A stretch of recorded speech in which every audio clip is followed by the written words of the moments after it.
C'est enfin officiel, on entre actuellement dans la dernière phase du bull run, celle où tout s'accélère. Et ce n'est pas juste une intuition, les chiffres nous le confirment. L'entrée de capitaux sur les ETF explose, avec des entreprises qui FOMO comme jamais auparavant, et des capitaux qui migrent enfin vers les altcoins. Ce moment, c'est le point d'inflexion du cycle, celui où certains feront dans les semaines à venir des x2, des x5, des x10 pour les plus aguerris d'entre nous. Mais attention, seuls ceux qui savent où regarder et quand agir pourront vraiment en profiter. Car après tout, chaque période de FOMO a son lot de projets phares, des projets qui à chaque fois captent toute la hype et par conséquent toute la liquidité. Récemment, il y a par exemple XRP qui vient de réaliser son nouvel ATH avec un plus 84% en 35 jours seulement. C'est également le cas pour le token BNB qui vient de réaliser un nouvel ATH vers les 812 $ environ. Et attendez-vous à ce que cette cadence se poursuive dans les semaines à venir avec les autres crypto-monnaies. Reste bien jusqu'au bout de cette vidéo car je vais te montrer pourquoi cette fenêtre de tir est peut-être la dernière vraie opportunité de ce cycle et surtout quels sont les projets à surveiller pour pouvoir vraiment en profiter. Pour cela, nous allons dans cette vidéo analyser les métriques crypto les plus importantes pour comprendre où se dirige l'argent en ce moment, quels projets vont en profiter dans les jours à venir et surtout, comment repérer les premiers signaux de retournement de marché. Je te partagerai quelques projets que je surveille de très près et qui dans les semaines à venir pourraient faire toute la différence. Donc, si tu veux profiter de cette phase avant qu'il ne soit trop tard, tu es au bon endroit. Et si jamais tu es nouveau sur cette chaîne, sache que chaque dimanche, je sors une vidéo sur la crypto où je t'apprends à naviguer dans cet écosystème de malade afin que tu puisses en sortir gagnant et le tout en toute sécurité. Alors n'hésite pas à t'abonner et à activer la petite cloche pour pouvoir en profiter. Pour te laisser le temps de le faire, je lance l'intro.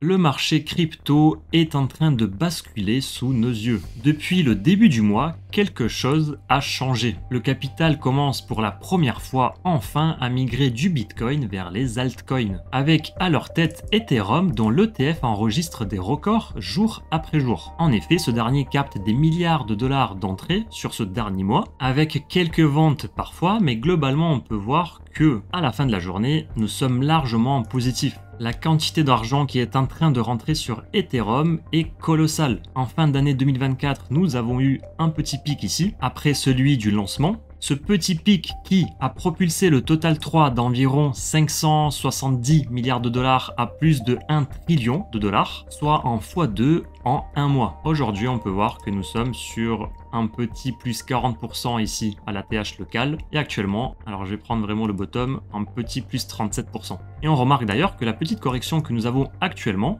elle n'est pas bien méchante parce que ça nous permet de venir retester ce support qui avant était une résistance avant de repartir chercher de nouveaux ATH. Donc ça les amis, ce qu'on voit actuellement sur Ethereum, c'est une très bonne nouvelle. C'est une très bonne nouvelle pour le marché crypto et surtout pour les altcoins. Dans cette vidéo, les amis, d'il y a un peu plus d'un mois, nous parlions du fait qu'il fallait casser sur Ethereum cette résistance qui aujourd'hui est chose faite. Nous l'avons bien cassé avec une belle limousine, grâce notamment à cet afflux de liquidité via l'ETF Ethereum, et visiblement les choses ne sont pas près de s'arrêter. Sur la semaine du 14 au 19 juillet, les ETF Ethereum ont enregistré 2,12 milliards de dollars d'entrée, marquant un véritable record puisque c'est presque le double du précédent pic. Le 16 juillet étant un jour exceptionnel, car nous avons battu le record sur Ethereum avec un inflow de 726 millions de dollars, marquant un intérêt très fort de la part des institutionnels. Et c'est ce qu'on voit ici. Si on zoome un petit peu, on peut voir que ça en est suivi juste après le second record, qui est arrivé le jour d'après, le 17 juillet. Et le 22 juillet, il y a quelques jours, littéralement, nous avions eu le troisième record à 533 millions. Tout ça pour dire que ces afflux massifs de capitaux ne sont pas anodins. Ils marquent enfin le début de la phase Ethereum. Et si tu suis le marché depuis un moment, tu sais que c'est à ce moment-là que les choses peuvent vraiment s'emballer. Voici un schéma qui nous explique pourquoi et qui, j'en suis sûr, est familier à certains d'entre vous. L'argent arrive toujours via Bitcoin. Bitcoin, c'est le roi. Bitcoin, il est adopté par certains pays, par certaines entreprises. Une fois que l'argent arrive sur Bitcoin, il glisse ensuite sur Ethereum. Actuellement, il semblerait que nous sommes en train d'assister à ce glissement. Car d'ailleurs, petit aparté, l'ETF du Bitcoin, lui, continue d'avoir des inflows intéressants, mais par rapport à d'habitude qui sont plus faibles, qui sont même plus faibles que celui d'Ethereum, et parfois avec des journées qui sont dans le négatif. Et ça, on le voit également ici. Là où Ethereum a pris 50% sur les 30 derniers jours, Bitcoin, lui, n'a pris, entre guillemets, que 13%. Pareil sur cette semaine, 6% pour Ethereum, 0,6% pour Bitcoin. Donc ok, on peut affirmer les yeux fermés que actuellement on se trouve dans cette phase. Et bonne nouvelle les amis, car historiquement, si on regarde les cycles précédents, une fois que Ethereum a connu sa phase, eh bien l'argent continue son ruissellement pour aller se déverser vers les altcoins. Puis je tiens à remarquer que la plupart du temps jusqu'à présent, lorsque nous avions connu les phases où Ethereum surperformait Bitcoin, ces phases étaient portées avant tout par les retails. Aujourd'hui, il y a quelque chose qui est totalement nouveau pour le marché crypto, c'est que ce ne sont pas les retails qui poussent l'Ethereum vers le haut, mais ce sont les institutionnels. On parle d'entreprises cotées en bourse qui achètent de l'ETH par centaines de milliers, un peu comme MicroStrategy avec le Bitcoin, mais cette fois version Ethereum. On les appelle des Ethereum Treasury Companies. Parmi ces entreprises, Bitmain Immersion domine aujourd'hui largement la course, avec approximativement 570 000 Ethereum en poche, soit à l'équivalent de 2 milliards de dollars. En deuxième, nous avons Sharpling Gaming qui cumule un peu plus de 360 000 ETH, soit à l'heure actuelle 1,17 milliard de dollars. Pour information, ce classement bouge très vite. Tous les jours, il y a des achats, d'accord? Tous les jours, il y a des nouvelles annonces. Donc aujourd'hui, c'est le cas. Ça se trouve, Sharpling demain va passer premier ou va repasser troisième, bref. Mais en tout cas, ce qu'il faut retenir, c'est que toutes ces sociétés veulent amasser un maximum d'Ethereum.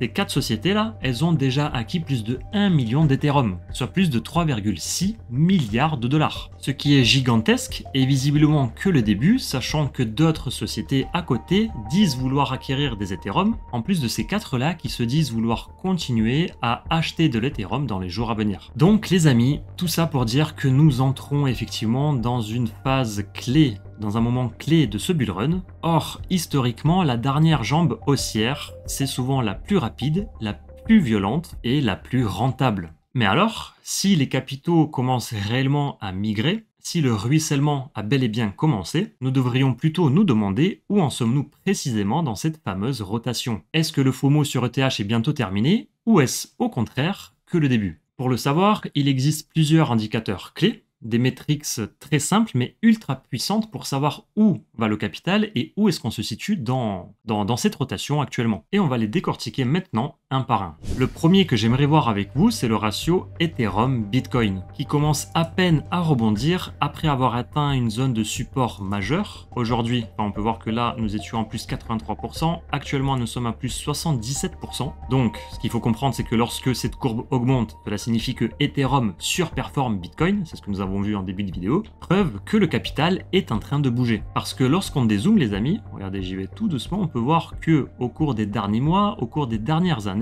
c'était pas du tout le cas. Bitcoin surperformait Ethereum et ce depuis septembre 2022, regardez en bas ici, avec un moins 80% sur ce ratio, ce qui est énorme en l'espace de 2 ans et demi environ. Donc en gros, environ à partir d'ici, juillet, août, septembre, voilà. Bitcoin, lui, a fait un plus 534%, là où Ethereum, lui, est sur un plus 200% à peine, sachant que le plus gros de la montée a été réalisé au cours des quelques derniers mois, avec un plus 170%, et bien voilà, en l'espace de 3 mois et demi. D'où le petit rebond ici.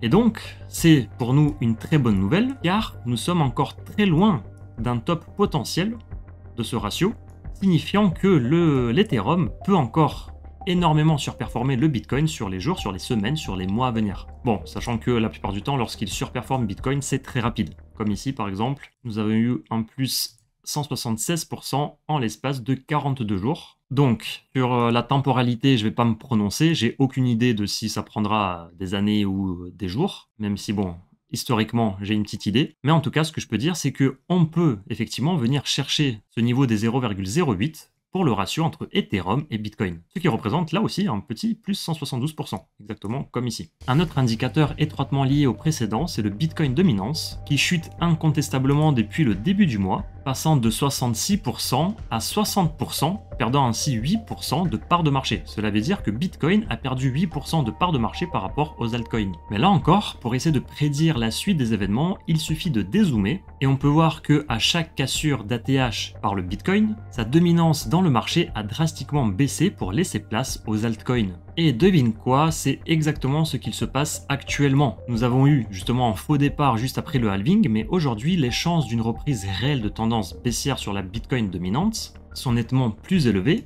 Pourquoi? Parce que d'une part, nous sommes désormais mieux alignés avec les cycles historiques du Bitcoin, où les mouvements aussi majeurs prennent souvent quelques mois à se déclencher après le halving, et d'autre part parce que visiblement la rotation des capitaux est bel et bien enclenchée. L'argent quitte Bitcoin pour se diriger vers Ethereum, un signal classique d'un marché en transition vers les altcoins. Un autre indicateur à regarder, c'est l'Altcoin Season Index qui vient de franchir il y a quelques jours la zone des 150, une zone charnière qui, lorsqu'elle est franchie, indique le début d'une alt season. Donc bien évidemment, il faut qu'on y reste au-dessus. Donc là, on peut voir que nous avons réintégré la zone basse en dessous des 50, ce qui signifie entre autres que l'alt season n'est pas vraiment encore là. Donc malgré les quelques bonnes performances de certains tokens, regardez ici, Pengu, plus 370% sur 30 jours, Bonk, plus 161%, Ethena, Floki, Stellar, etc. Malgré ces bonnes performances sur ce dernier mois, ce n'est rien comparé à ce qu'on peut encore avoir. Lorsque nous sommes en alt season, la plupart du temps, c'est pour y rester pendant quelques semaines. Donc là encore, on n'assiste pas à un pic, loin de là, mais à un tout début de tendance. Et pour reprendre notre question initiale, à savoir où en sommes-nous précisément dans cette rotation du marché, la réponse est que nous sommes qu'au début. C'est ce qu'on vient de voir avec tous ces indicateurs. Mais pas que. Pour appuyer cette thèse que nous sommes qu'au début de cette rotation, on va venir croiser d'autres informations, et Dieu merci, CoinGlass nous a regroupé différents indicateurs en un seul endroit. Donc il s'agit de 30 indicateurs de fin de cycle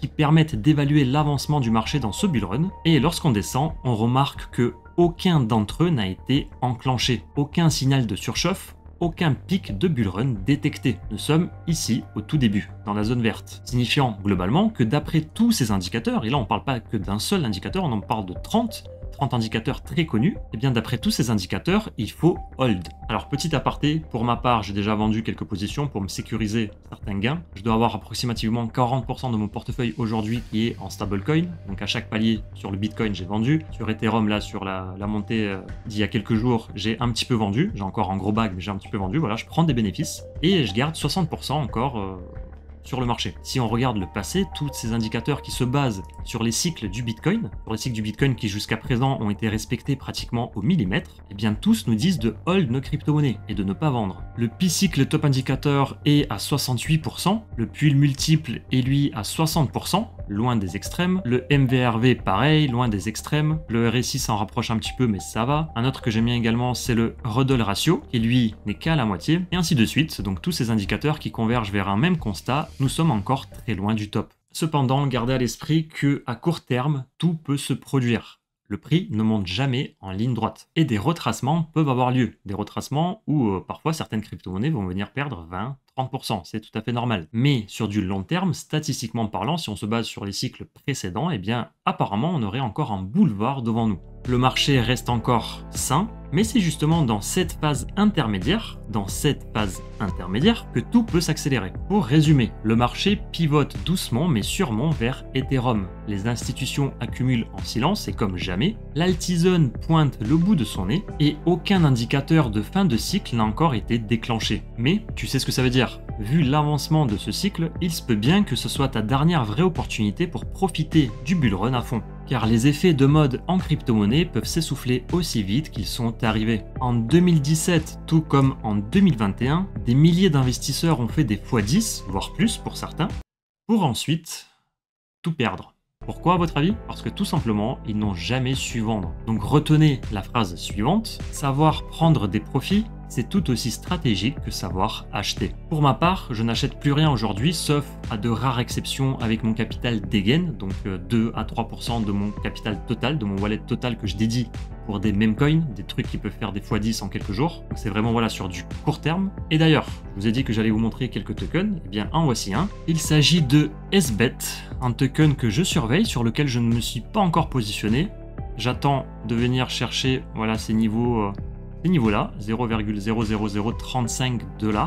D'ailleurs, on n'était pas loin là, il y a quelques minutes pendant que je tournais la vidéo. Il s'agit du token de l'entreprise Sharpink dont je vous ai parlé tout à l'heure, qui accumule un maximum de TH et qui font partie de ce qu'on appelle des Ethereum Treasury Companies. Cependant, très important, je tiens à préciser que ce n'est pas le token officiel du projet, c'est pourquoi il s'agit d'un investissement dégaine. C'est simplement un token qui porte le même ticker, mais qui n'a pas été émis par l'équipe officielle. En me positionnant dessus, je mise en fait sur ces entreprises qui accumulent de l'Ethereum activement ces derniers jours, et dont SBET fait partie des leaders. Si on vient rechercher la TH à partir de ces prix, eh bien, nous sommes déjà en x3. Donc ça peut aller très vite. Pourquoi? Parce que la market cap est de 4,1 millions. D'ailleurs, la market cap qui est égale à la market cap diluée. Hein. Tous les tokens sont sortis. Aucune surprise à ce niveau-là. En volume, nous sommes aujourd'hui à approximativement 800 000 $. Nous étions à 4 millions de dollars vers ces niveaux-là. Donc on peut voir que ça s'est un petit peu calmé. En low cap, je me suis bien repositionné depuis plusieurs semaines sur la narrative DeFi avec des projets comme Banker, Mobi, Alchemy, Cookie, Virtuals forcément, des projets dont certains ont très bien performé, dont Mobi et Banker. Malheureusement Max, je n'avais pas racheté. Des projets que je vous ai présentés en profondeur dans mes quelques dernières vidéos. Et je précise que je ne suis plus sur des stratégies d'achat sur ces tokens, mais bien sur des stratégies de vente. Je garde aussi un œil attentif sur BitTensor, dont j'ai un gros bag, ainsi que ses subnets. Pour aller faire un nouvel ATH, il suffit d'un petit, voilà, ça nous fera un petit x2 hein, pratiquement. Bon, voilà, après forcément j'ai du Bitcoin depuis toujours, j'ai de l'Ethereum, j'ai beaucoup de Solana. Je pense que Solana peut surperformer Ethereum dans les mois à venir une fois qu'Ethereum voilà, a fini sa rotation. Et d'ailleurs, si une vidéo vous intéresse sur mes positions, sur mes convictions, sur mes paliers de vente, eh bien dites-le moi en commentaire, je vous ferai cette vidéo avec grand plaisir. Puis surtout, je suis curieux de savoir quelles sont les crypto-monnaies que vous surveillez, dites-le moi également en commentaire. Pendant que vous le faites, on va aller tirer au sort le gagnant de la vidéo du jour. Donc je m'étais fait avoir dans cette vidéo, j'avais tiré au sort un bot. Je remercie Pacifique qui me l'a fait remarquer. Donc j'ai pas fait gaffe, ce que je vais faire c'est que je vais remettre en jeu le giveaway précédent pour aujourd'hui tirer 2 personnes au sort. Et les 2 gagnants sont Crypto Machin et Nikos Parda. Bien joué à vous, envoyez-moi un message sur Telegram et je vous enverrai votre dû. Si tu as kiffé cette vidéo, n'hésite pas à lâcher un pouce bleu, ça permet de soutenir le travail, ça fait toujours plaisir. Si tu veux continuer à anticiper les mouvements du marché, voilà, être au courant des dernières actualités, etc., n'hésite pas à t'abonner, à activer la petite cloche également. Sur ce, les amis, je vous dis à la prochaine, prenez soin de vous, prenez soin de vos proches, prenez soin de vos portefeuilles. Ciao, ciao.